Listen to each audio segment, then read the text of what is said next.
Good evening, my name is Gordon Hartman, and my poem is called Seconds. People always wish for more seconds in their minutes, so that they can enjoy the moment just a bit longer. And they always ask for more minutes in their hours, so every day they can continue what they love. People always wish for more hours in their days, so they can spend it with someone they care for. And they ask everyone around them for more days in their years, so they can just relax and take a break. And people always ask for more years in their lives, so they can have more time. But that's the thing about time. And if you don't make the most out of every moment, you wouldn't deserve a single extra second. Because it's not about years, days, hours, or minutes. It's not about how much time you have, it's how you use it. Because it just takes seconds to change the world.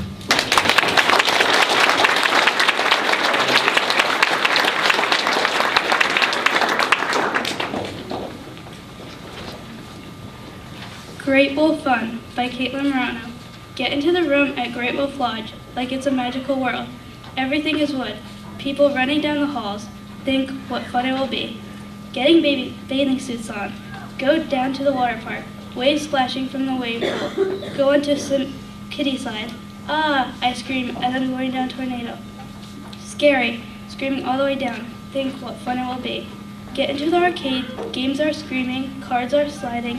Tickets on your card. People screaming, getting jackpots, redeeming your tickets. So much prizes to choose from. Think what fun it will be.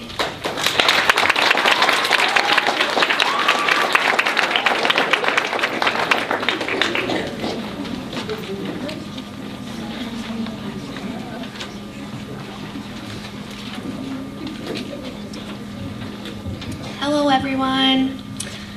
I'm Victoria Cannon, and this is The Reading Dance.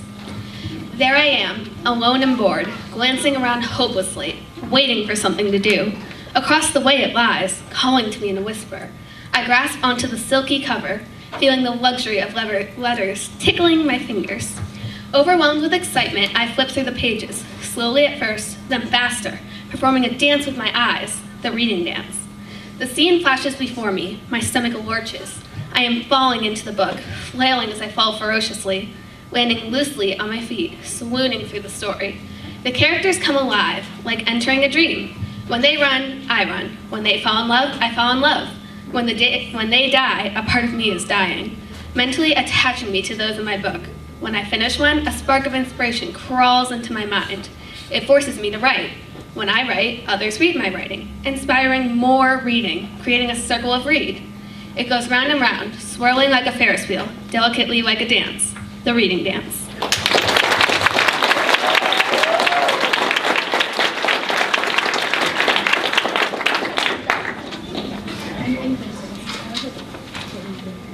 An Ode to the Earth by Aaron Russell.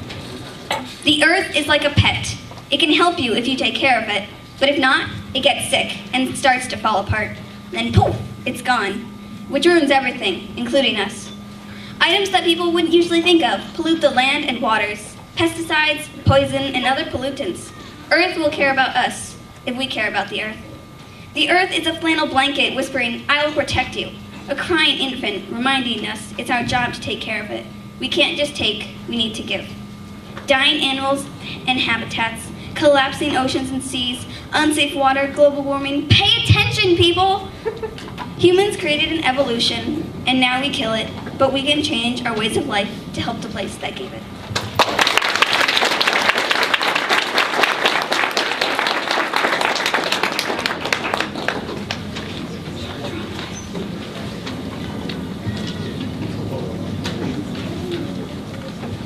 Okay, The Rabbit by Sean Trombley.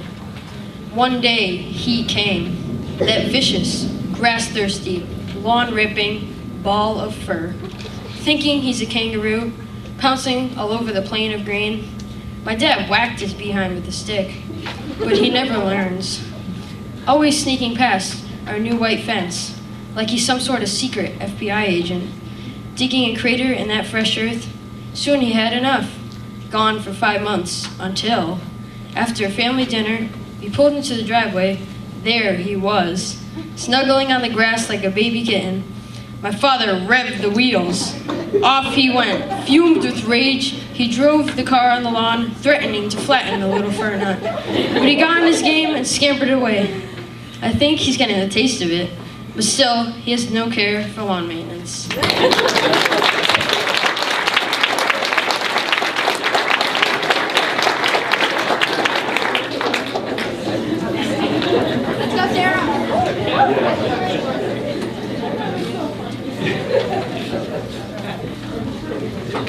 When it's too much, she says with a sneer. She ferociously grabs the 5-foot-long needle and shoves it in my arm. My nerves explode in pain. I hate you, I growl to myself. Howl. As she pulls the needle out of my arm, my nerves are in overload with pain. After, tears streaming down my cheek. After, my dad bellows at the doctor. I hope I never see that evil doctor again, that evil doctor.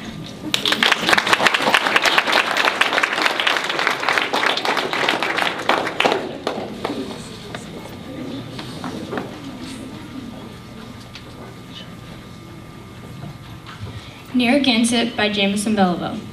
Sandcastles are yellow, but the beach is mellow. Water hits the sand, and the mist hits land. I sit on the beach as I bite into a peach. Into the sea I run, the sea that's filled with fun. This is the perfect day to just lay in the sun that's hot. It's a battle my sunscreen fought. Although I was wet, we would not leave yet. At 2 o'clock, it was time to rock. There goes my day in the sun, although it's just begun.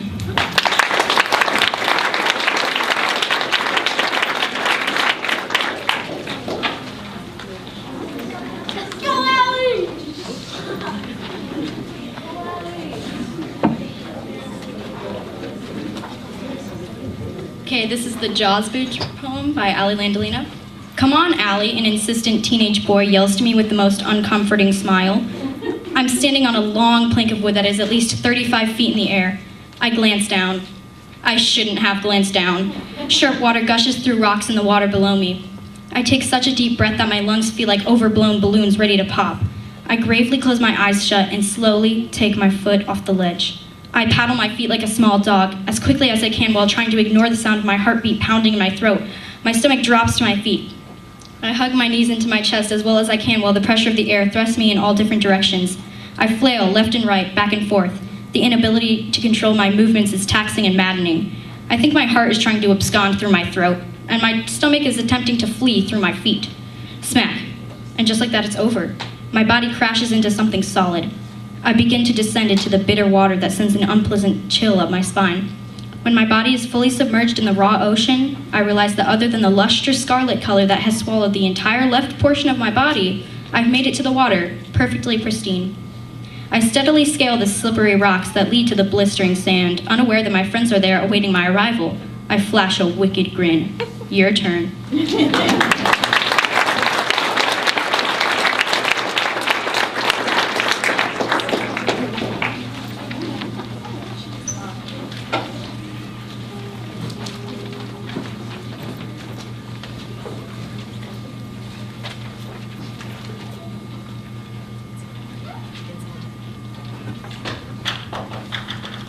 This is Nobody by Izzy Croak. Nobody would tell you that you could be hurt. The lower class, bleeding out on Lady Liberty. The children that were told they have no future. The 17-year-old selling herself to feed her 2-year-old. Why did nobody tell you? Tell you that you could be amazing. Tell you that you can step up to the plate and show the people who tried to put you down, who tried to tell you that you aren't good enough, that you are something. This is for the social outcast, for the overlooked minds, for the delinquents, and for the victims. You can be something. You can be anything. You can be that person. Just be something better. You can be that person that surpassed everyone. You are immortal. Not the stars, but the sky that keeps them all together. The universe is your canvas, and you can still be someone. Do something. The future is your sculpture. Be that someone who outdoes themselves. Be the sharpest crayon in the box. Be the brightest star in the sky.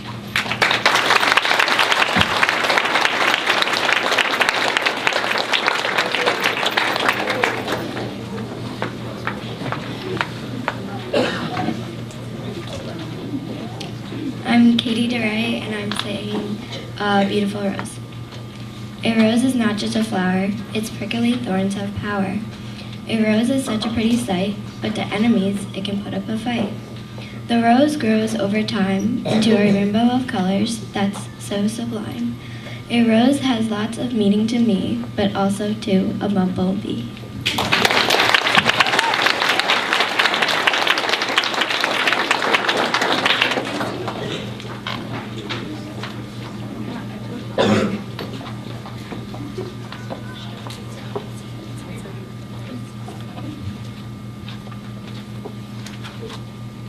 My name is Macy Dumont, and this is the love letter from the sock to the shovel. They say that opposites attract, and now I know that's true. You know I've got you covered. We'd make the perfect pair. You make my heart feel whole, and I'd make your heart feel warm. You can handle me like nobody else, and that I totally dig. Can you pick me up at 7? Is that too hard to ask? I love you with all my heart and soul. You're as beautiful as a garden. So I just ask one thing of you. Please don't go groundbreaking my heart.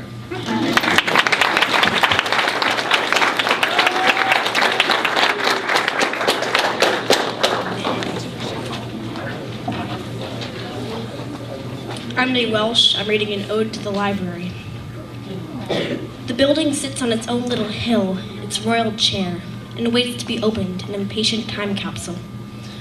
Inside, a wide, wonderful world opens before your eyes, full of just about everything and anything once you start to imagine. Its endless shelves, while intimidating, are portals to another dimension, where lessons are learned about things more important than what is taught in any school, and anything can happen. Everybody inside this modest building has their own dreams that can become a reality here, from raucous rascals whose jaws drop as they experience tales of incredible adventures, to the moody, melancholy teen who wants a character that she can relate to. The librarian, as the tour guide to this paperback palace, will guide you to an incredible new place, and all you have to do is believe.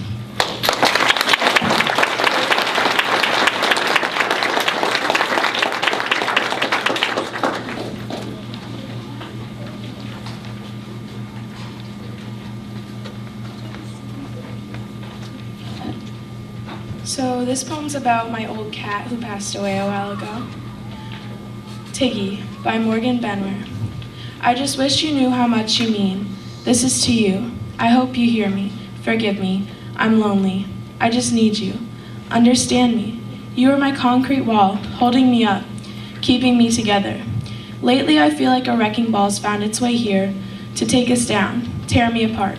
I'm gone now, turned into dust, the last lonely speck, blown in the wind, not knowing what's next. Without you, I'm nothing. I hope heaven is amazing. I miss you so much.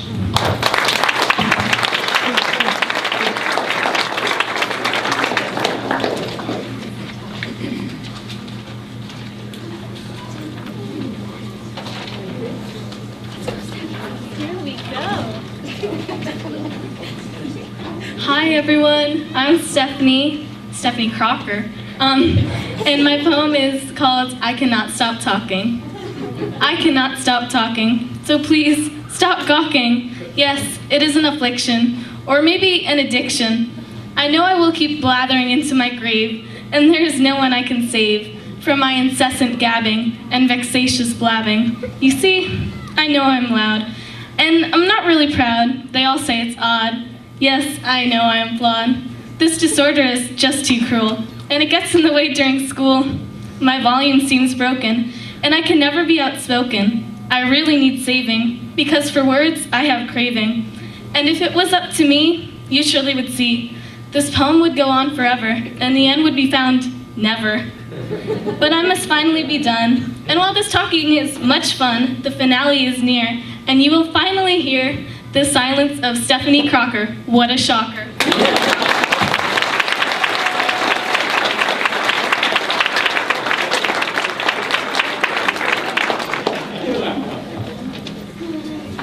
Jasmine by Madeline Gilmartin. Always making my world light up, laying at my side. Drinking water out of your cup, running away to hide. Meowing in pain, suffering for hours, purring when it rains, giving everyone powers.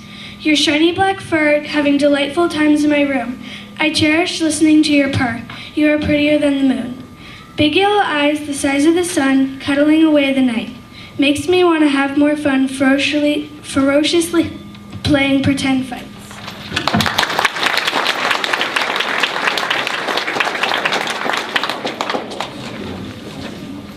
An Ode to Earth by Quincushion. Earth is our shepherd, Earth is our provider. He watches over us and keeps us safe. He gives us food to drink, water to drink, and wood to make homes. Trees and leaves are like Earth's hair. Rain is like Earth's tears. Thunder is like Earth's anger. Grass is like Earth's skins. Seasons are like Earth's moods. You wouldn't kill a person, so don't litter. Littering is killing the Earth. You wouldn't hurt a child, so don't throw trash in the water and woods, because it kills animals. Animals are Earth's children. So praise the Earth. Respect the Earth. Thank the Earth for all it does for you. We only get one Earth, so before you litter or pollute the environment, imagine how you would feel if you were the Earth. Our actions determine Earth's outcomes. We are Earth's future.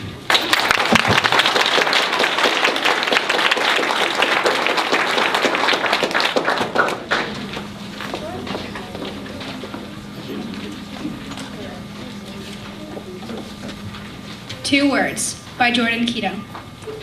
Do you remember the moment? Those two words spoken, reaching out with their claws, ripping your heart out of your chest, then tearing it apart right in front of your eyes. That turned your best, most brightest day into your worst.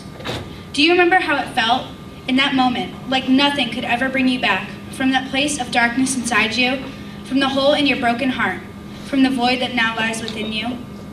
It was only for a moment, but do you remember your entire world crumbling in the palm of your hands, and then watching as the shattered remains sifted through your pale fingers? Do you remember that moment when all of your strength was converted to weakness, in which every ounce of courage was instead replaced by fear? Do you remember, in that moment, with those two words, you lost yourself?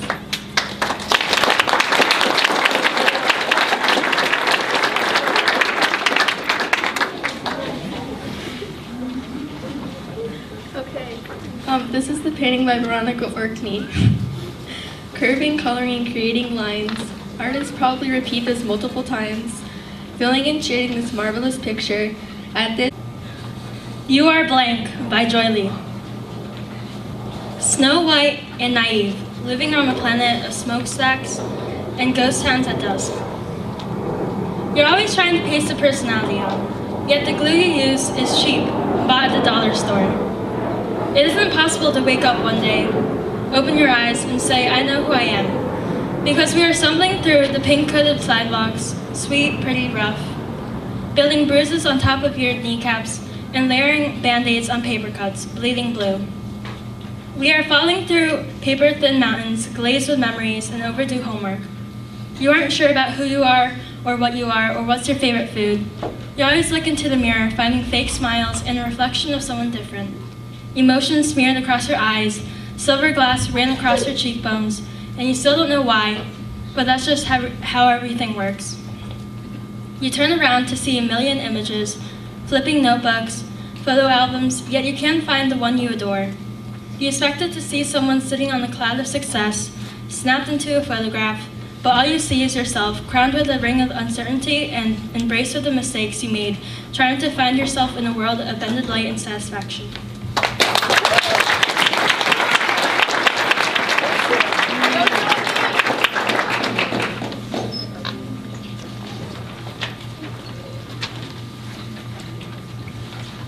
An Ode to String Instruments by Ben Rickovicius, a wooden, perfectly shaped masterpiece, waiting for the chance to amaze.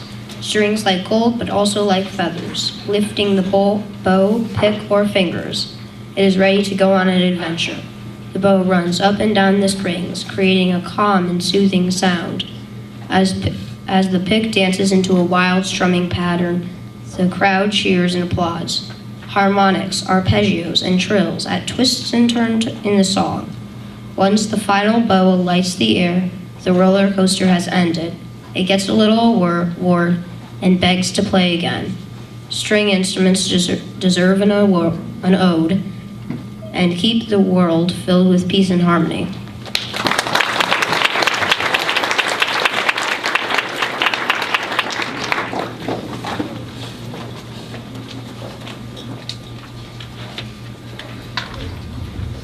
Hello, my name is Vincent Argo, and today I'm presenting to you How to Be Vincent. Remember amazingly good memories of the first house I lived in from Massachusetts, obsessing over the beautiful game of soccer and playing at Simmons Field in South Windsor, Connecticut. Acquiring knowledge I often learned at my desk into real-life situations, stroking beautiful puppies behind the kettle at Petco, plumping slowly on the beautiful brown couch to watch entertaining games of Barclays Premier League soccer, contacting my friend in the relaxing car ride to soccer practice, contending constantly in competitive games of basketball at East Granby High School gym and making tough plays, drifting perpetually towards the edge of my seat on shaky roller coasters on minor racer at Six Flags, fantasizing adorably that one day I'll go to the nerve-wracking UEFA Champions League final for Real Madrid, committing harshly towards everything that I try and make sacrifices for, puzzling stupidly the difference between right and left in intense situations, accomplishing my homework gradually to make sure that it's the highest quality, strolling casually through the first trails in Newgate and East Granby on a boiling summer day, appreciating pleasurably the soothing sun soak into my skin in the backyard on Spoonsville Road on a wonderful summer day, relishing the cool dripping water hitting the body from a cannonball in the pool, observing sympathetically as a loud red fireworks slow in the sky over the water on the bridge at Naples, Maine, dashing eagerly towards the thick grass when I'm playing a game of capture the flag with friends at Granbrook Park, savoring the magical scent of cinnamons that come straight from the white oven, constructing efficiently some thoughts with my friend, constantly moving around and not staying stagnant, assuming desperately that this poem will be exceptional.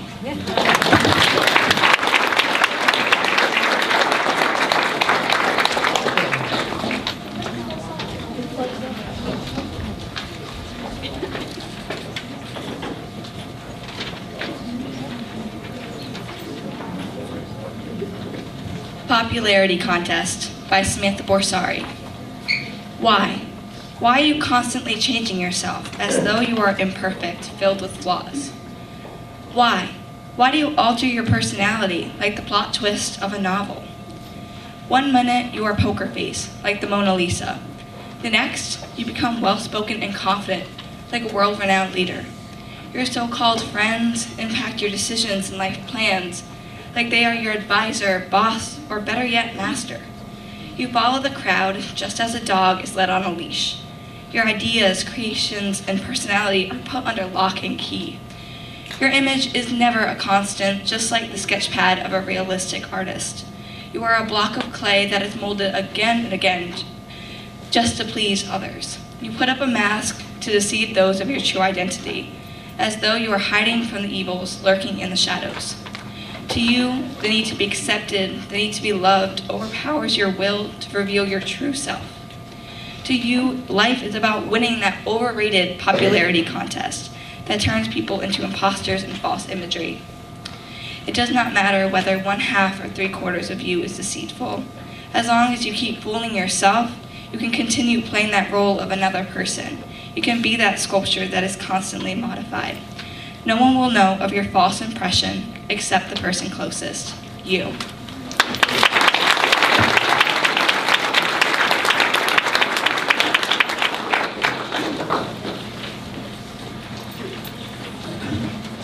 Hi, I'm Ashley Moore, and I didn't owe it to people.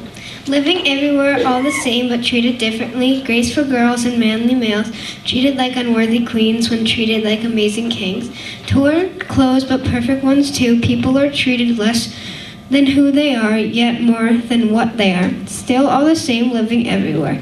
Living everywhere, small as a hand, big as a truck, together apart. People are people, nothing can change that.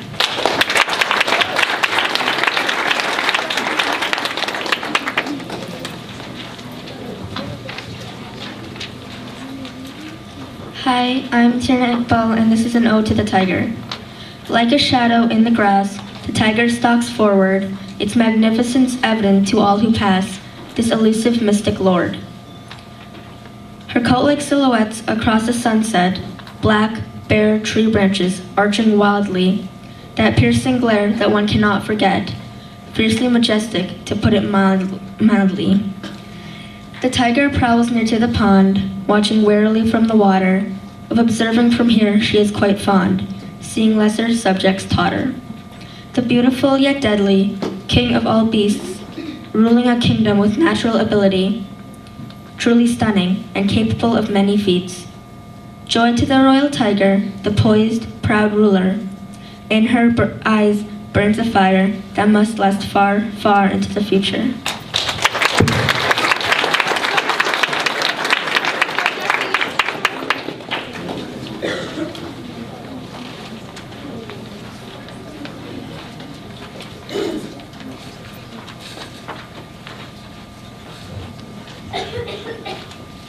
The Dam of Life by Justin Hall. You separate us, so we are divided. So divided we will fall. For you have taken our greatest asset away, our connections and diversity. Your expectations that we stick to, the norm, is embarrassing. For they are the expectations of a selfish miser.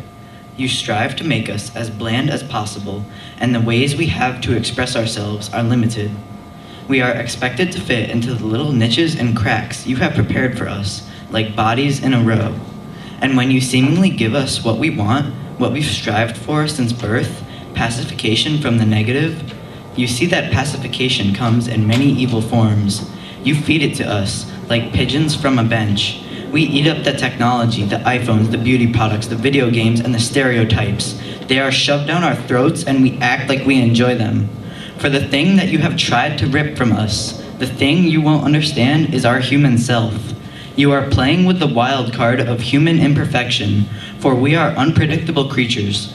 Foolish one day, selfish the next, cunning, smart, philanthropic, sharing, ignorant, stuck up, unconceivable entities. For when you define us, stereotype us, control us, deceive us, feed us, lie to us, befuddle us, you're dancing the fine line of life. So get out. We don't need you.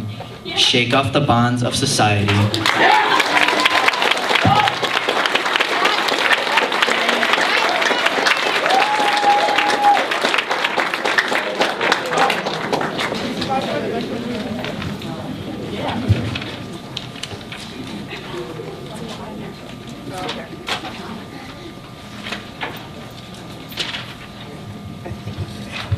Okay, this is called The Voiceless.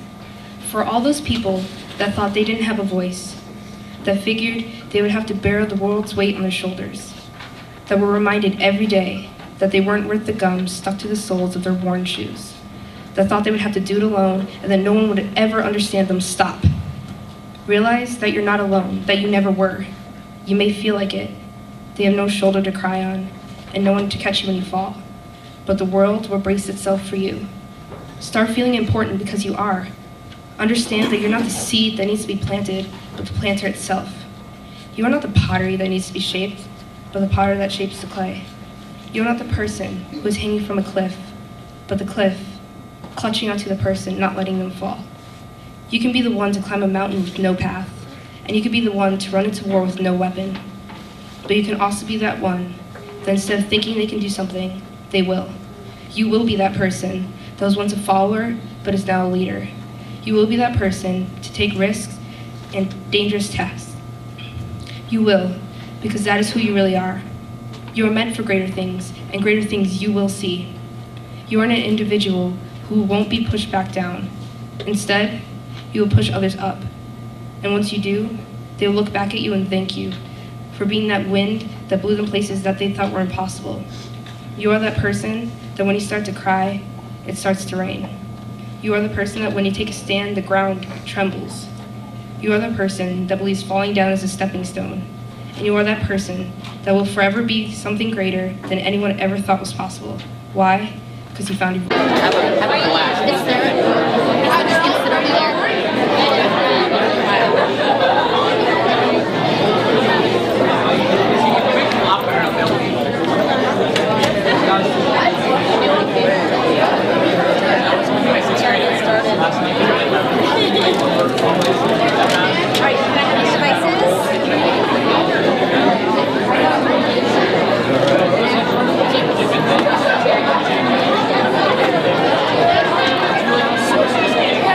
Devices.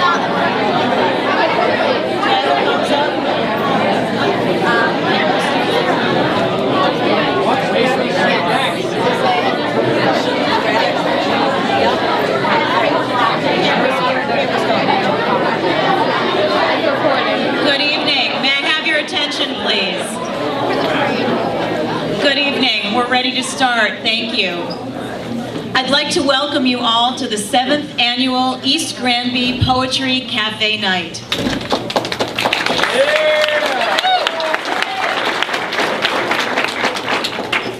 I'm Renee Klusnick, and along with Mary Mansell and Kate Stewart,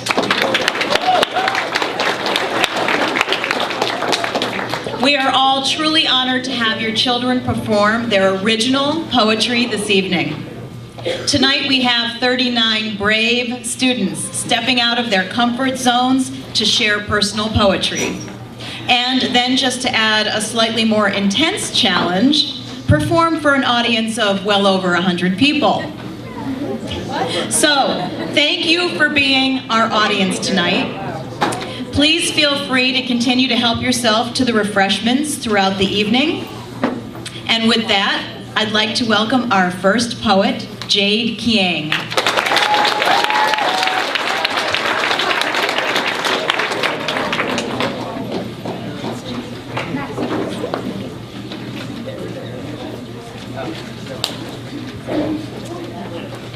Communicable Language by Jade Kiang. You tell me to be quiet and try to put me on a grammar policing diet. I'm sorry, but I must say that I would have it no other way. Your papers, text messages, and comments kill. You need a purchase word processing mill. Commas and apostrophes galore. I don't think I can take any more. Sometimes they're there, and sometimes they're not. You might as well be a malfunctioning robot. There, and there. Don't you even dare. Your and your, if you use them correctly, you will soar. 2 and 2. I think I'm coming down with a case of the unspeakable grammar flu. Incorrect spelling and punctuation. Come on, this is a developed nation.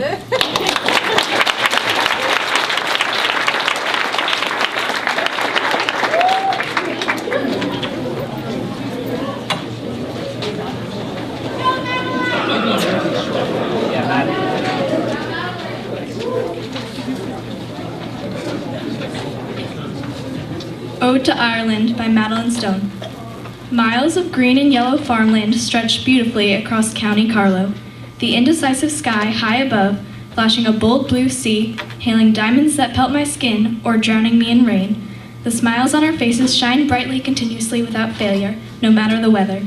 The sun rising with the rooster, sheep, and cows dusting me with light. The winding dirt road traveling the farm speckled with hoofprints. The stunning red door houses that welcome me in merrily. Every kind person smiles and greets me like they know me. A dewy soccer field layered in tall shoots of green grass. The encouraging shouts of "well done," the hypnotizing black octagons that spin with each kick, the proud teams that preen and grin after winning. Walking through the forest and across the brook, listening to my aunt's stories about leprechauns, fairies, dragons, and magic, plucking 4-leaf clovers with my uncle, my heart leaping at the thought of luck, laughing with my cousin when no one else was. Journeying around the Ring of Kerry, the old car coughing and heaving as it trekked the steep mountains. Being a bird in the sky as I looked down the cliff at the ocean below. Waking up in the bed and breakfast where the pastries were divine. The cobblestone streets lined with enchanting shops where I lingered, past the rowdy pubs that I wouldn't dare enter. In the horse-drawn carriage right next to the driver, my eyes feasting on castles and amazing architecture. Why is Ireland so special? Well, there's no place that I would rather be than Ireland. Nothing so magical, beautiful, wonderful, lucky.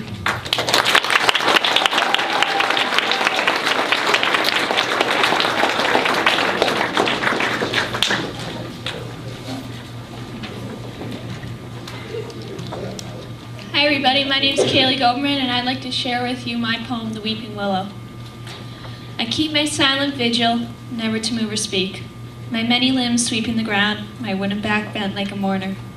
When the wind sweeps by, winding through my fronds, I give a sigh and stir them, those close curtains to the world. My home is a serene one, the place in which I stand is by a placid pond dotted with lilies, ringed by admirable alders and peaceful pines. I will stand for countless years in this forest of peace, and if you visit my beautiful home, be sure to look for me.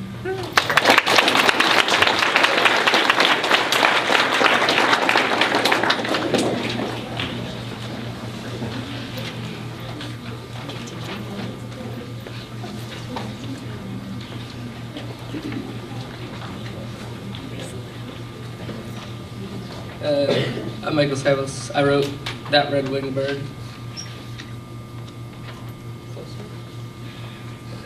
The red-winged bird, that mysterious bird, I saw it only once and never more. And when I called him over, and when he started coming, the bird flew away, only to be seen by me.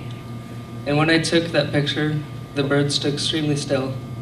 But for when I called my friend over, he would fly right out of sight. And as I wait for his return, I write this poem because I yearn for that red-winged bird.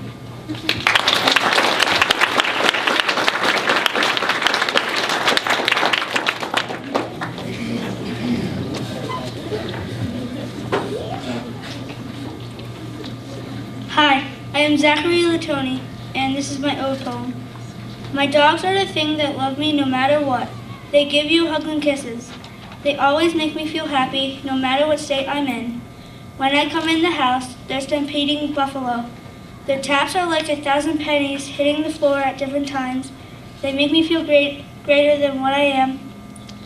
They are like robots programmed to make you feel happy all the time. When they come running, you better run. Their licks could disintegrate you in a matter of minutes. Dogs are a parent and an animal. They always make you happy, but they're as lazy as a sloth, as fast as cheetahs when they come running. My dogs also take after me when I'm hurt or sick. I always pick up my socks and bring them to my room. They wake you up in the morning, and you feel like you want to be woken up every day like that. Someday, I want to be as good as a person as my dogs think I am.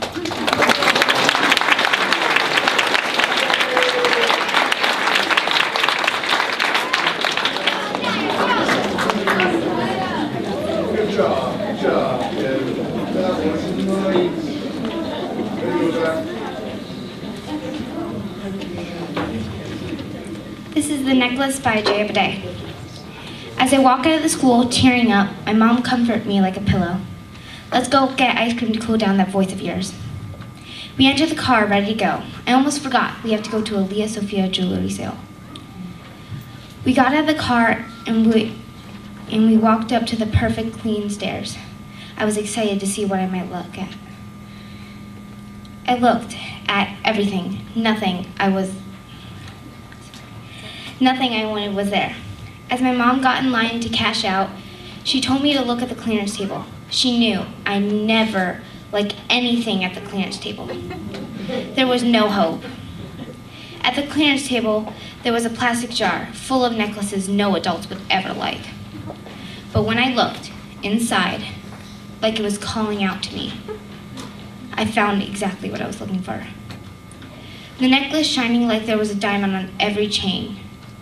It said, "Live your dreams." My mother loved it. After we got the necklace, she always said it was the reason why I never gave up. That is why I made regionals this year. That is why I never stopped dancing. That is why I get up on that stage. And that is why I'm going to live my dreams.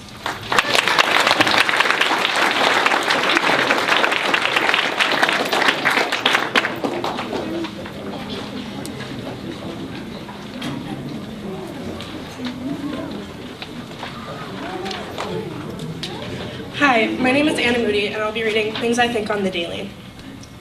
Get to know the mind and the soul before you observe the face. Smile at the girl who you pass in the hallway every day with a distressed look. Be sure to help someone who drops their papers all over the ground. Breathe. The one homework assignment you can't find and didn't turn in will not determine where you get into college. Spend an extra 10 minutes focusing on yourself a day. Sometimes you will find things challenging, but don't kill yourself over it. It's a normal human thing. Eat that ice cream cone. You deserve it. You will be sad. It's a normal emotion. Just try to replace it with happiness. You are awesome. You always will be.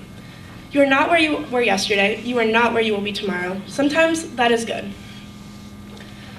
If you don't love yourself as much as you could, figure out why. Don't stop the way you want to live for someone else. Look at the flowers and birdwatch. There are so many beautiful things out there. Spend time with your family. They care about you. Thank your friends for being by your side throughout this crazy thing known as life. Love yourself and live for yourself.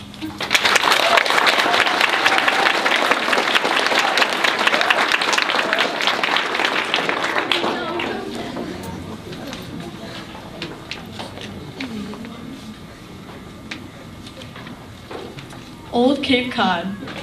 The pop and screech of fireworks on the 4th of July, the beach waves crashing in the middle of the night, dripping ice cream cones at Sunday school. The salty air wraps around my soul. The laughter of my cousins and I running through the sand on a sunny day. Bugs crawling through the rental house. My sister's friends and I cruising along Main Street, indulging myself in candy corner treats with a small price limit of $3. Jokes and memories are retained. New adventures every single year are made. The nights are eventful, you'd never want to sleep. The days are joyful, you will never want to leave. Nothing is ever boring on Old Cape Cod.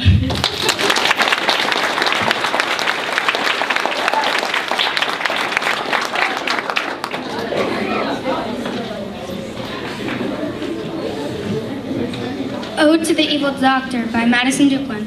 Time for the needle, the doctor growls. I tremble in fear. She grabs the cold numbing spray, but abruptly stops with only a drop on my skin. Tell me voice.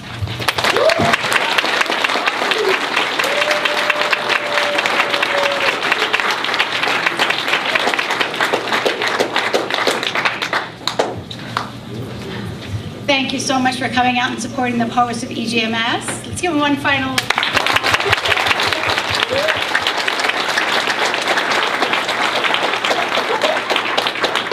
Thank you all of our poets for sharing your talents and for giving us the gift of poetry tonight. We'd like to thank a few people first. Our superintendent, Dr. Mahoney, and our principal, Mrs. Bavaro Grande, for their support.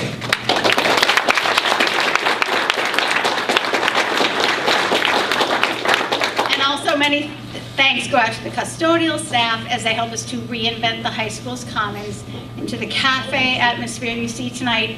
And finally, thank you all to the families for your time and your support and for being a part of this event.